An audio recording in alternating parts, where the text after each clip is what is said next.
In 50 years, it never came up. Chapter 20. After my father passed away in 2006, we went through his things. He was always so full of life, and his belongings spoke of his adventures. I found photos of him as a young man playing an accordion, as a middle-aged man dressed in a Santa suit — he loved playing Santa — and as an older man clutching a stuffed bear bigger than he was.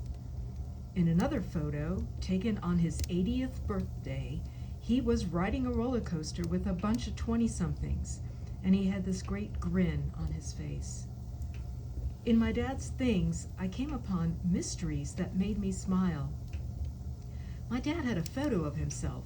It looks like it was taken around the early 1960s, and he was in a jacket and tie in a grocery store. In one hand, he held up a small brown paper bag. I'll never know what was in that bag, but knowing my father, it had to be something cool. After work, he'd sometimes bring home a small toy or a piece of candy, and he'd present them with a flourish, building a bit of drama. His delivery was more fun than whatever he had for us. That's what the bag photo brought to my mind. My dad also saved a stack of papers.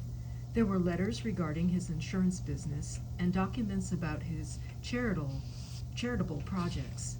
Then, buried in the stack, we found a citation issued in 1945, when my father was in the Army.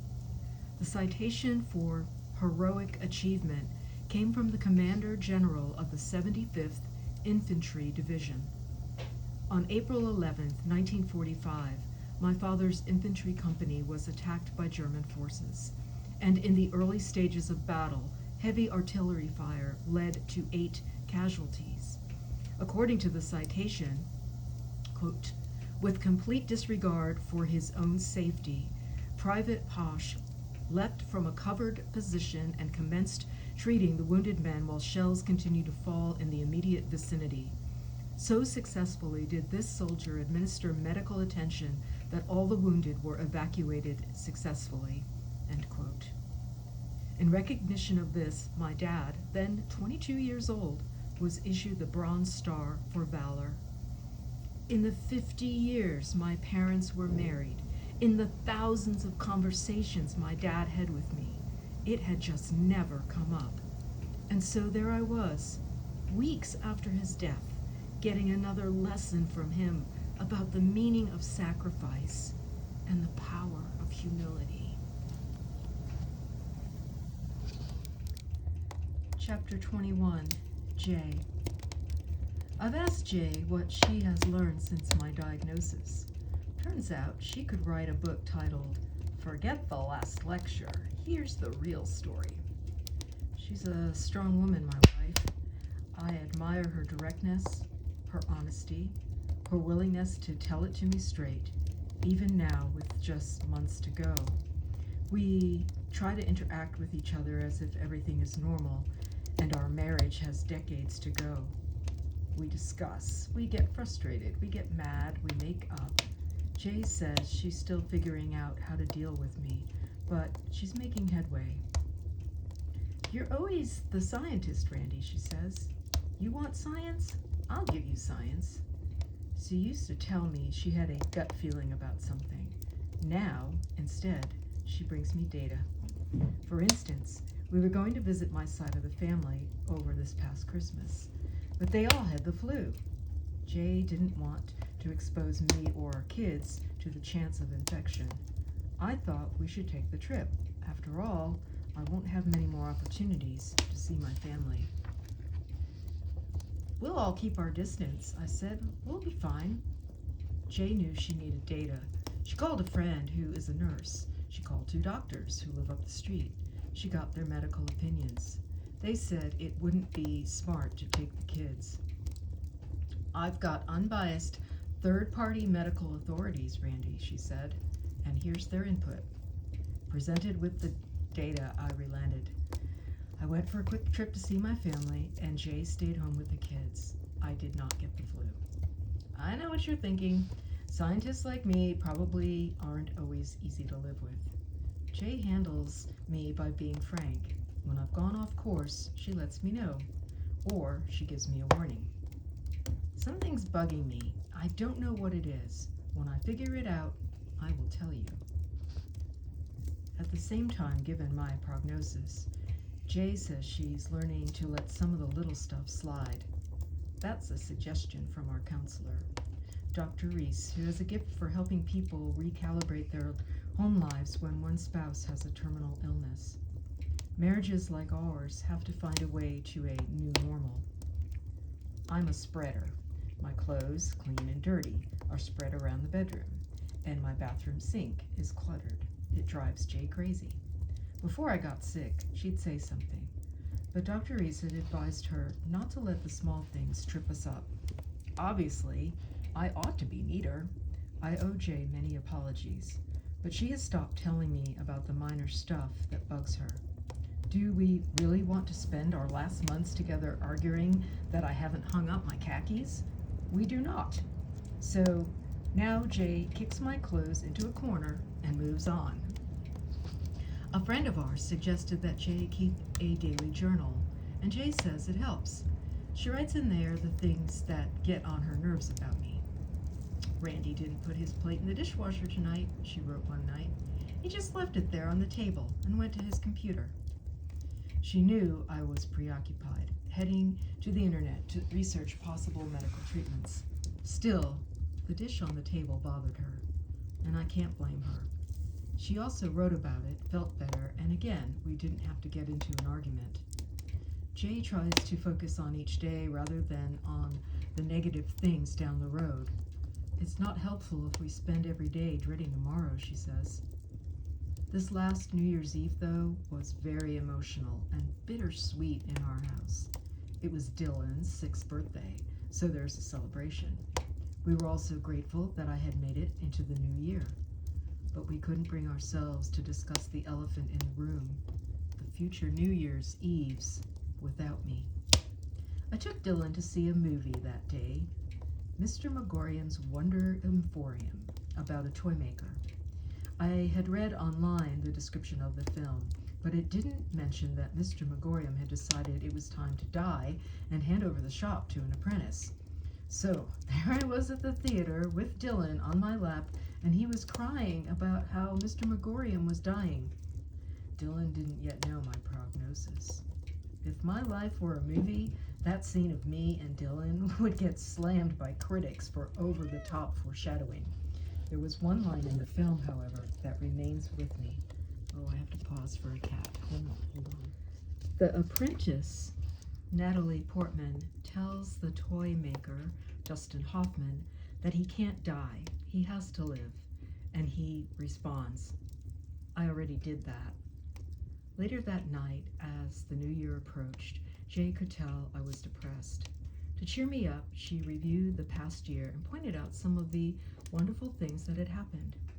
We had gone on romantic vacations, just the two of us, that we wouldn't have taken if cancer hadn't offered a reminder about the preciousness of time. We had watched the kids grow into their own, and our house was already filled with a beautiful energy and a great deal of love. Jay vowed she would continue to be there for me and the kids. I have 4 very good reasons to suck it up and keep going, and I will, she promised. Jay also told me that one of the best parts of her day is watching me interact with the kids. She says my face lights up when Chloe talks to me. Chloe is 18 months old and is already talking in 4-word sentences. At Christmas, I had made an adventure out of putting the lights on the tree. Rather than showing Dylan and Logan the proper way to do it carefully and meticulously, I just let them have at it haphazardly. However, they wanted to throw those lights on the tree was fine by me.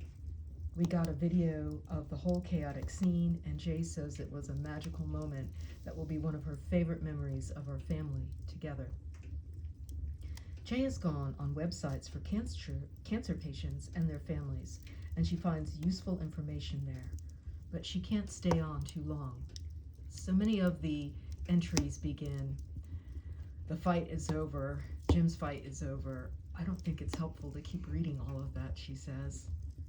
However, one entry she came upon moved her into action. It was written by a woman whose husband had pancreatic cancer. They had planned to take a family vacation but postponed it.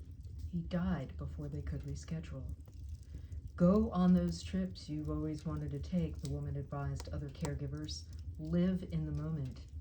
Jay vows to keep doing just that. She's gotten to know people locally who are also caregivers of spouses with terminal illnesses, and she finds it helpful to talk with them. If she needs to complain about me or to vent about the pressure she's under, these conversations have been a good outlet for her. At the same time, she tries to focus on our happiest times. When I was courting her, I sent her flowers once a week. I hung stuffed animals in her office. I even went overboard, and when I wasn't scaring her off, she enjoyed it. Lately, she says, she's been pulling up her memories of Randy the Romantic, and that makes her smile and helps her get through her down moments. Jay, by the way, has lived out a good number of her childhood dreams. She wanted to own a horse. That never happened, but she has done a lot of riding. She wanted to go to France. That happened. She lived in France one summer in college. And most of all, she dreamed as a girl of having children of her own someday. I wish I had more time to help her realize other dreams. But the kids are a spectacular dream fulfilled, and there's great solace in that for both of us. When Jay and I talk about the lessons she has learned from our journey, she talks about how we found strength in standing together shoulder to shoulder. She says she's grateful we can talk heart to heart. And then she tells me about how my clothes are all over the room and it's very annoying. But she's giving me a pass, all things considered. I know. Before she starts scribbling in her journal, I owe it to her to straighten up my mess. I'll try harder. It's one of my New Year's resolutions. Chapter 22. The truth can set you free. I recently got pulled over for speeding, not far from my new home in Virginia. I hadn't been paying attention, and I had drifted a few miles an hour over the speed limit.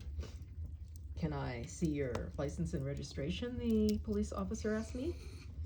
I pulled both out for him, and he saw my Pittsburgh address on my Pennsylvania driver's license. What are you doing here? He asked. You with the military? No, I'm not, I said. I explained that I had just moved to Virginia and hadn't yet had time to re-register. So what brings you here? He had asked a direct question. Without thinking very hard, I gave him a direct answer. Well, officer, I said, since you've asked, I have terminal cancer. I have just months to live. We've moved down here to be close to my wife's family. The officer cocked his head and squinted at me. So you've got cancer? He said flatly. He was trying to figure me out. Was I really dying? Was I lying? He took a long, hard look at me. You know, for a guy who only has a few months to live, you sure look good. He was obviously thinking, either this guy is pulling one big fat lie on me or he's telling the truth, and I have no way of knowing. This wasn't an easy encounter for him because he was trying to do the near impossible. He was trying to question my integrity without directly calling me a liar, and so he had forced me to prove that I was being honest. How would I do that? Well, officer, I know I look pretty healthy. It's really ironic. I look great on the inside, but the tumors I look great on the outside, but the tumors are on the inside. And then I don't know what possessed me, but I just did it. I pulled up my shirt, revealing the surgical scars. The cop looked at the scars. He looked in my eyes. I could see it on his face. He now knew I was really a dying man, and he, as if by some chance I was the most brazen con man he'd ever stopped. Well, he wasn't taking this any further. He handed me back my driver's license. Do me a favor, he said. Slow down from now on. The awful truth had set me free. As he trotted back to his police car, I had a realization. I have never been one of those gorgeous blondes who could just bat her eyelashes and get out of tickets. I drove home under the speed limit, and I was smiling like a beauty queen. The next part of the book is called Enabling the Dreams of Others. Chapter 23. I'm on my honeymoon, but if you need me. Jay sent me out to buy a few groceries the other day. After I found everything on the list, I figured I'd get out of the store faster if I just used the self-scan aisle. I slid my credit card into the machine, followed the directions, and scanned my groceries myself. The machine chirped, beeped, and said I owed $16.55, but issued no receipt. So I swiped my credit card and started over. Soon 2 receipts popped out. The machine had charged me twice. At that point, I had a decision to make. I could have tracked down the manager who would have listened to my story, filled out some form, taken my credit card to the register, and removed one of the $16.55 charges. The whole rigorous ordeal would have stretched into 10 or 15 minutes, and it would have been zero fun for me. Given my short road ahead, did I want to spend those precious minutes getting a refund? I did not. Could I afford the extra $16.55? I could. So I left the store, happier to have 15 minutes than $16. All my life I've been very aware that time is finite. I admit I'm overly logical about a lot of things, but I firmly believe that one of my most appropriate fixations has been to manage time well. I've railed about time management to my students. I've given lectures on it, and because I've gotten so good at it, I really feel I was able to pack a whole lot of life into the shortened lifespan I've been handed. And here's what I know.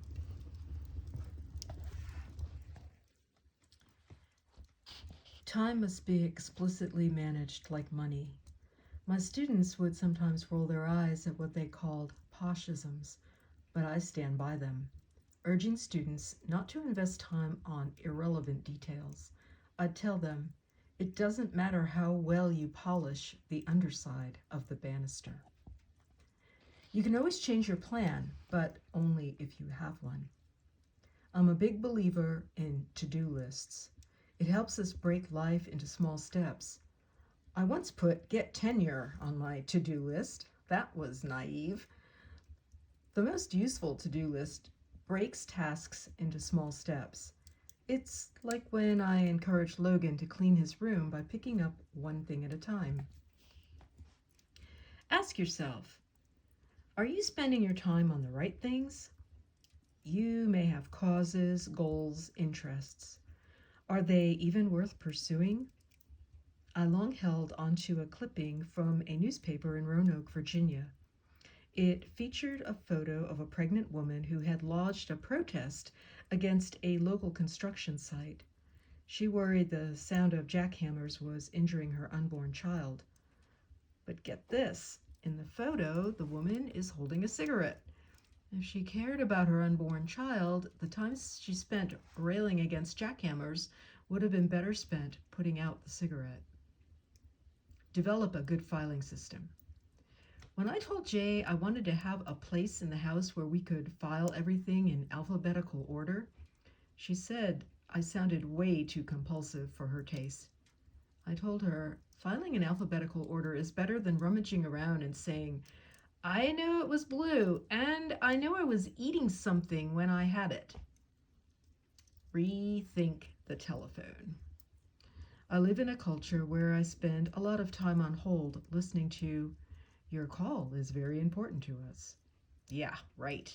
That's like a guy slapping a girl in the face on the first date and saying, I actually do love you. Yes, that's how modern customer service works, and I reject that. I make sure I am never on hold with the phone against my ear. I always use a speakerphone so my hands are free to do something else. I've also collected techniques for keeping unnecessary calls short.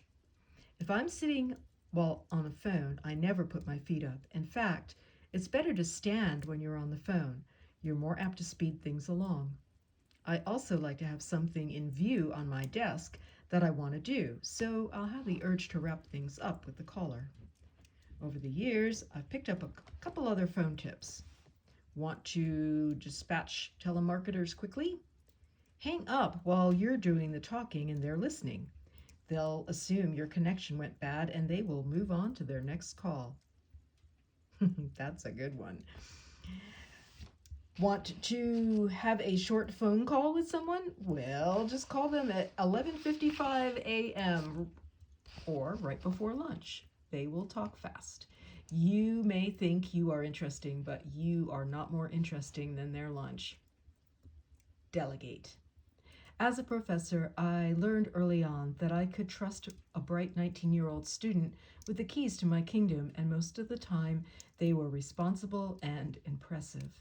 And it's never too early to delegate. My daughter, Chloe, is just 18 months old, but my two favorite photos of her in my arms. In the first, I'm giving her a bottle, and in the second, I have delegated the task to her. She looks satisfied. Me too. Take a time out. It's not a real vacation if you're reading emails or calling in for messages. When Jay and I went on our honeymoon, we wanted to be left alone. My boss, however, felt I needed to provide a way for people to contact me, so I came up with a perfect phone message. Hi, this is Randy. I waited until I was 39 to get married, so my wife and I are going away for a month. I hope you don't have a problem with that, but my boss does. Apparently, I have to be reachable. I then give the names of Jay's parents and the city where they live. The message continues. If you call directory assistance, you can get their number. And then, if you can convince my new in-laws that your emergency merits interrupting their only daughter's honeymoon, they have our number. We didn't get any calls. Some of my time management tips are dead on serious and some are a bit tongue-in-cheek, but I believe all of them are worth considering. Time is all you have, and you may find one day you have less than you think. Chapter 24, A Recovering Jerk. It is an accepted cliche in education that the number one goal of teachers should be to help students learn how to learn. I always saw the value in that, sure, but in my mind, a better number one goal was this. I wanted to help students learn how to judge themselves. Did they recognize their true ability? Did they have a sense of their own flaws? Were they realistic about how others viewed them? In the end, educators best serve students by helping them be more self-reflective. The only way any of us can improve, as Coach Graham taught me, is if we develop a real ability to assess ourselves. If we can't accurately do that, how can we tell if we're getting better or worse? Some old school types complain these days that higher education too often feels like it's all about customer service. Students and their parents believe they are paying top dollar for a product, and so they want it to be valuable in a measurable way. It's as if they walk into a department store and instead of buying 5 pairs of designer jeans, they've purchased a 5-subject course load. I don't fully reject the customer service model, but I think it's important to use the right industry metaphor. It's not retail. Instead, I'd compare college tuition to paying for a personal trainer at an athletic club. We professors play a role of trainers, giving people access to equipment, books, labs, our expertise. And after that, it is our job to be demanding. We need to make sure that our students are exerting themselves. We need to praise them when they deserve it, and then to tell them honestly when they have it in them to work harder. Most importantly, we need to let them know how to judge for themselves how they are coming along. The great thing about working out at a gym is that if you put in an effort, you get very obvious results. The same should be true of college. A professor's job is to teach students how to see their minds growing in the same way that they can see their muscles grow if they're looking in a mirror. To that end, I have tried hard to come up with a mechanical way to get people to listen to feedback. I was constantly helping my students develop their own feedback loop. It was not easy. Getting people to welcome feedback was the hardest thing I have ever had to do as an educator, and it hasn't been easy in my personal life either. It saddens me that so many parents and educators have given up on this. When they talk of building self-esteem, they often resort to empty flattery rather than character-building honesty. I've heard so many people talk of a downward spiral in our educational system, and I think one key factor is that there is too much stroking and too little very real feedback. When I taught the Building Virtual Worlds class at Carnegie Mellon, we would do peer feedback every 2 weeks. This was a completely collaborative class with the students working in 4-person teams on virtual reality computer projects. They were dependent on each other, and their grades reflected it. We would take all of the peer feedback and put together a spreadsheet. At the end of the semester, each student had worked on 5 projects with 3 different teammates on each, and everyone would have 15 data points.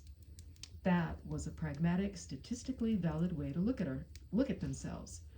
I would create multicolored bar charts in which a student could see a ranking on simple measures such as, number 1, did his peers think he was working hard? Exactly how many hours did his peers think he had devoted to a project? 2, how creative was the contribution? Number 3, did the peers find it easy or hard to work with them? And was this person a team player? I always pointed out, especially for number 3, what your peers think is, by definition, an accurate assessment of how easy you are to work with. The multicolored bar charts are very specific. All the students knew where they stood relative to their 49 peers. The bar charts were coupled with more free-form peer feedback, which was essentially specific suggestions for improvement, such as, let other people finish their sentences when they're talking. My hope was that more than a few students would see this information and say, wow, I've got to take this up a notch. It was hard feedback to ignore, but some still managed. For one course I taught, I had students assess each other in the same way, but only let them know the quartile in which they ranked. I remembered a conversation I had with one student whom others found particularly obnoxious. He was smart, but his healthy sense of himself left him clueless about how he was coming off. He saw the data ranking him in the bottom quartile and remained unfazed. He figured that if he was ranked in the bottom 25%, he must have been at 24% or 25% level rather than, say, in the bottom 5%. So in his mind, that meant that he was almost into the next higher quartile. So he saw himself as not so far from 50%, which meant peers thought he was doing just fine. I am so glad we had this chat, I told him, because I think it's important that I give you some specific information. You are not just in the bottom 25%.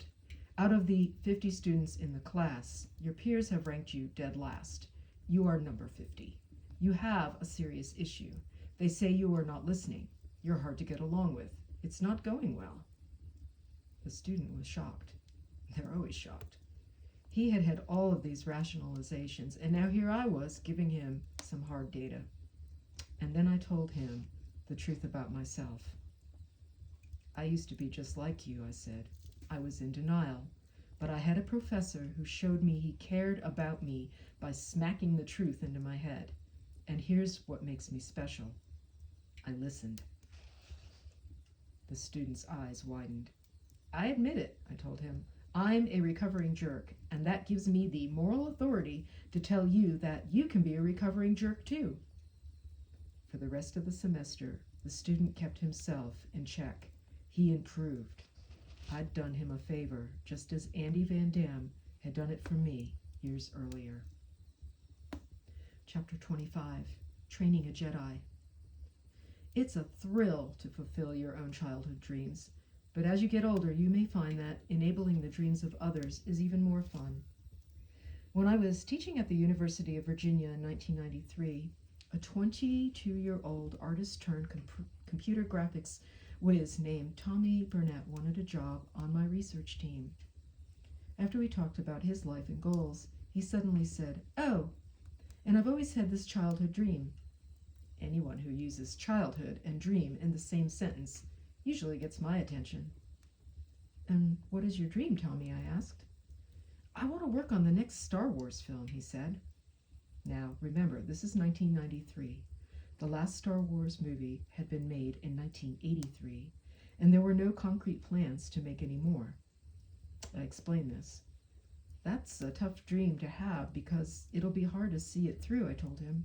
"Word is that they're finished making Star Wars films." No, he said, "they're going to make more, and when they do, I'm going to work on them. That's my plan."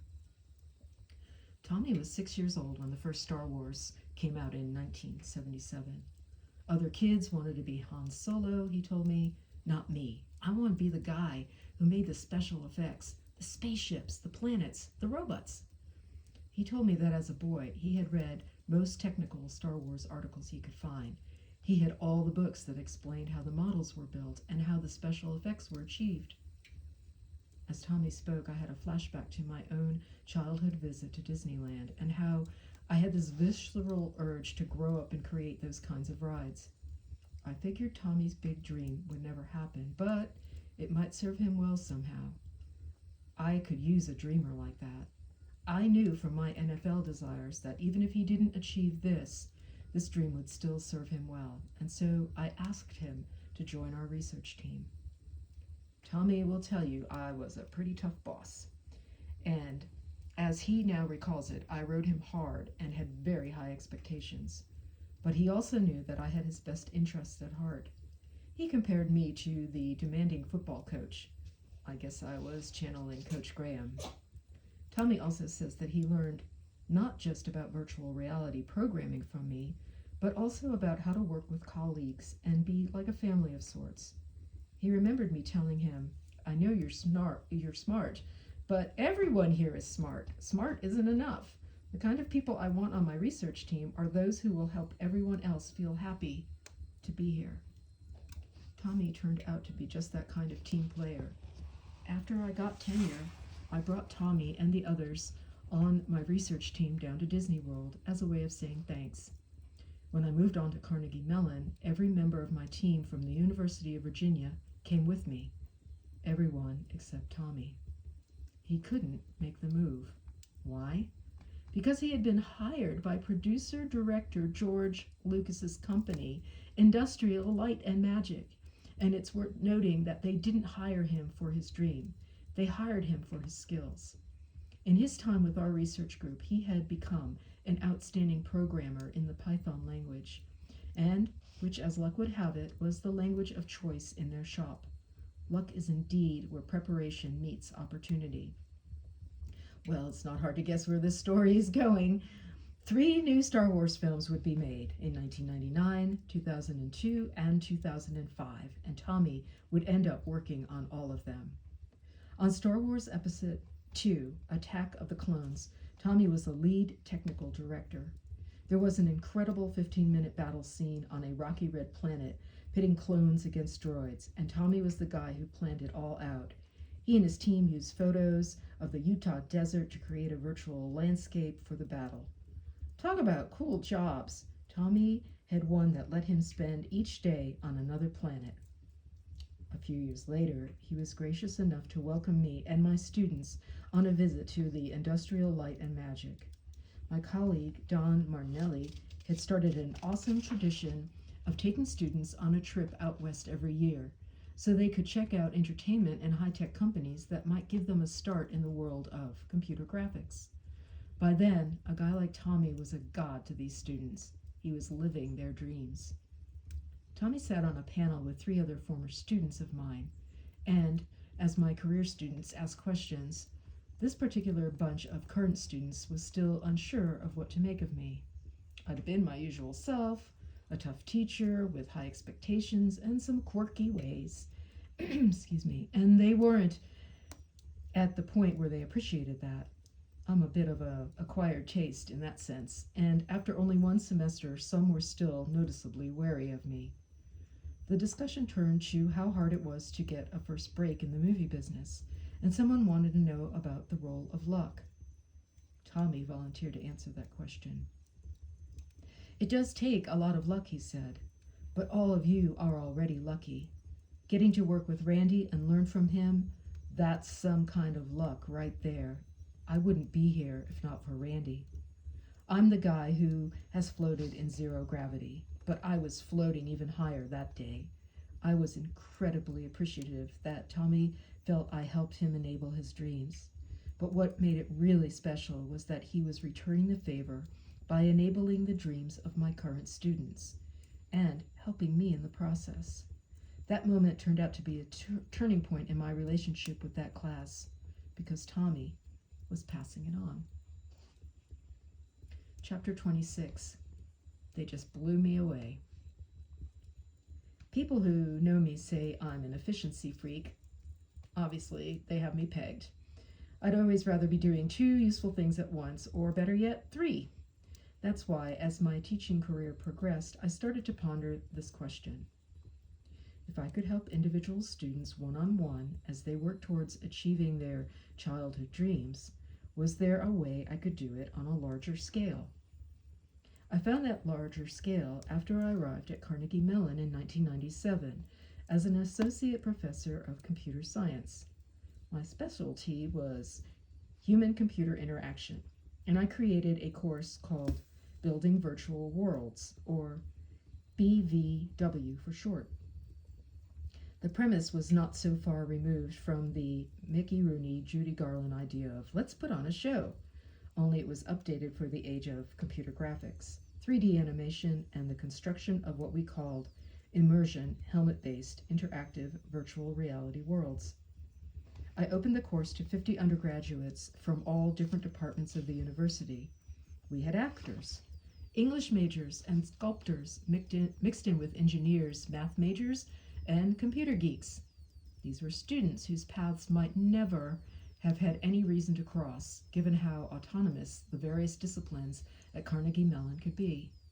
But we made these kids unlikely partners with each other, forcing them to do together what they couldn't do alone. There were 4 people to a team, randomly chosen, and they remained together for projects that lasted 2 weeks. I'd just tell them, build a virtual world. And so they'd program something, dream up something, show everyone else, and then I'd reshuffle the teams, and they'd get 3 new playmates and start again. I had just 2 rules for their virtual reality worlds. No shooting violence and no pornography. I issued that decree mostly because those things have been done in computer games only about a zillion times, and I was looking for original thinking. Well, you'd be amazed at how many 19-year-old boys are completely out of ideas when you take away sex and violence. And yet, when I asked them to think far beyond those obvious, most of them rose to the challenge.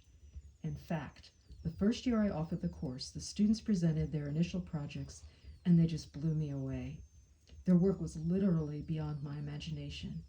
I was especially impressed because they were programming on weak computers by Hollywood's virtual reality standards, and they turned out these incredible gems.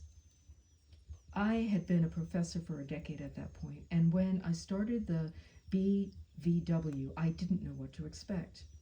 I gave the first 2-week assignment and ended up being overwhelmed by the results. I didn't know what to do next. I was so at sea that I called my mentor, Andy Van Dam. Andy, I just gave my students a 2-week assignment and they came back and did stuff that, had I given them an entire semester to complete it, I would have given them all A's. What do I do? Andy thought for a minute and said, okay, here's what you do.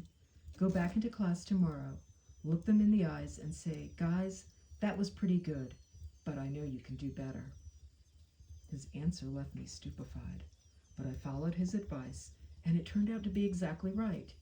He was telling me I obviously didn't know how high the bar should be. I'd only do them a disservice by putting it anywhere. And the students did keep improving, inspiring me with their creations. Many projects were just brilliant, ranging from You Are There, whitewater rafting adventures, to romantic gondola trips through Venice, through roller skating ninjas. Some of my students created completely unlikely existential worlds populated by lovable 3D creatures they first dreamed about as kids. On show and tell days, I'd come to class. In the room would be my 50 students and another 50 people I didn't recognize. Roommates, friends, parents. I'd never had parents come to my class before, and it snowballed from there. We ended up having such large crowds on presentation days that we had to move it to a large auditorium. It would be standing room only, with more than 400 people cheering for their favorite virtual reality presentation. Carnegie Mellon's president, Jared Cohn, once told me that he felt like an Ohio State pep rally, except that it was about academics. On presentation days, I always knew which projects would be the best. I could tell by the body language. If students in a particular group were standing close together, I knew they had bonded, and that the virtual world they created would be something worth seeing. What I loved most about all of this was the teamwork, that it was so central to its success. How far could these students go? I had no idea. Could they fulfill their dreams? The only sure answer I had for that one was, in this course, you can't do it alone. Was there a way to take what we were doing up a notch? Drama professor Don Marinelli and I, with the university's blessing, made this thing out of a whole cloth that was absolutely insane. It was, and still is, called the Entertainment Technology Center. But we like to think of it as the Dream Fulfillment Factory, a 2-year master's degree program in which artists, technologists came together to work on amusement rides, computer games, animatronics, and anything else they could dream up. The sane universities never went near this stuff, but Carnegie Mellon gave us explicit license to break the mold. The two of us personified the mix of art and technology, right brain, left brain, drama guy, computer guy.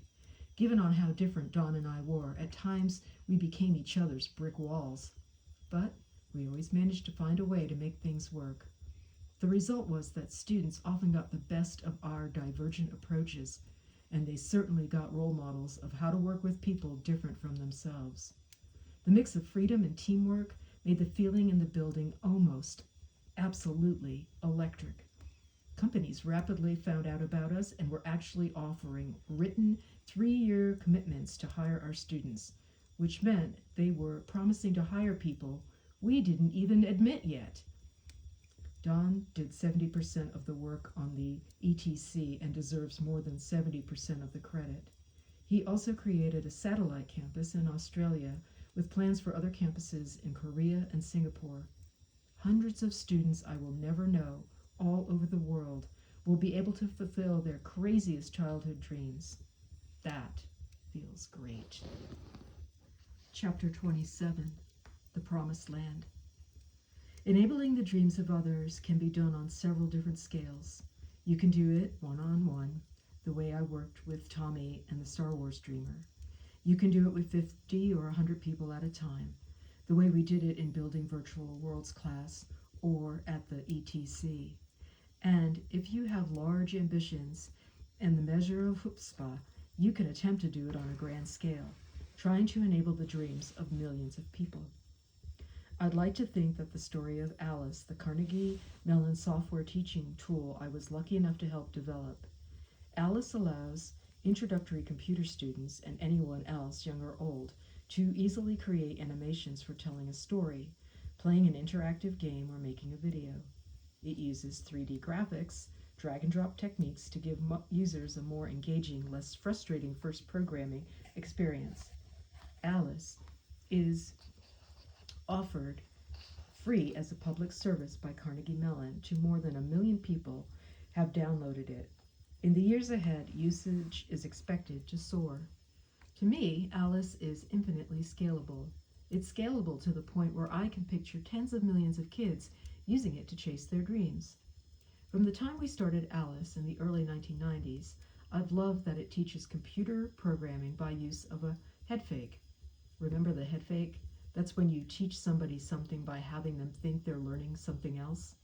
So students think they're using Alice to make movies or create video games. The head fake is that they're actually learning how to become computer programmers. Walt Disney's dream for Disney World was that it would never be finished. He wanted it to keep growing and changing forever. In the same way, I am thrilled that future versions of Alice, now being developed by my colleagues, will be even better than what we've done in the past. Its upcoming iterations, people will think that they are writing movie scripts, but they'll actually be learning the Java programming language. And thanks to my pal Steve Siebold at Electronic Arts, we've gotten the okay to use characters from the best-selling personal computer video game in history, The Sims. How cool is that? I know the project is in terrific hands. Alice's lead designer is Dennis Cosgrove, who was a student of mine at the University of Virginia. Another former student who became a colleague is Caitlin Kelleher. She looked at Alice in its earliest stages and said to me, "I know this makes programming easier, but why is it fun?" she replied.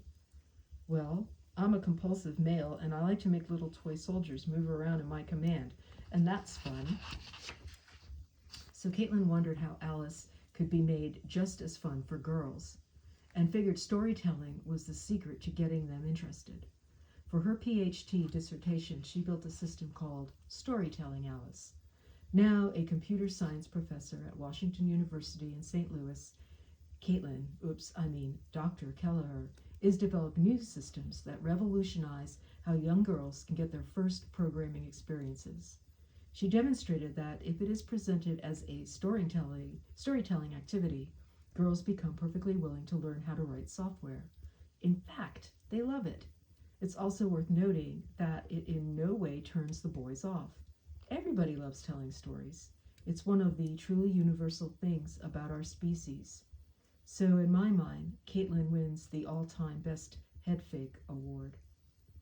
In my last lecture, I mentioned that I now have a better understanding of the story of Moses and how he got to see the promised land, but never got to set foot in it. I feel that way about the successes ahead for Alice. I wanted my lecture to be a call to my colleagues and students to go on without me and to know I have confidence that they will do great things. Through Alice, millions of kids are going to have incredible fun while learning something hard. They'll develop skills that could help them achieve their dreams. If I have to die, I'm comforted by having Alice as a professional legacy. So it's okay that I won't set foot in the promised land. It's still a wonderful sight. He includes a web address, www.alice.org.